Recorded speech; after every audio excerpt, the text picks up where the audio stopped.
Welcome, here I've got ASUS ROG Phone 5S and let me show you how to turn on and off camera leveler at this device.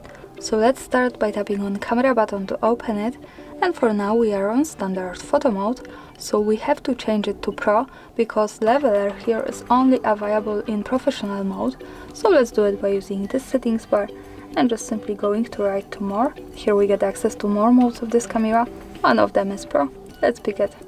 And here we are. Don't be scared about all of these settings, you can stay also on auto, or I can invite you to my other film where I explain how to use all of that.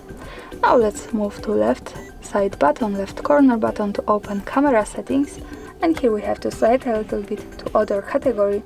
Now let's focus at second position, horizontal level.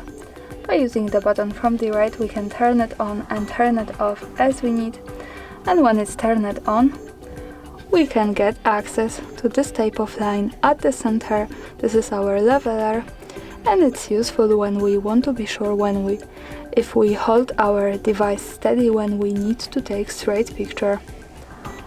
And when we move back from Pro to standard mode by tapping on X, the leveler is unavailable, so remember about it. And that's all, thanks for watching, subscribe our channel and leave the thumbs up.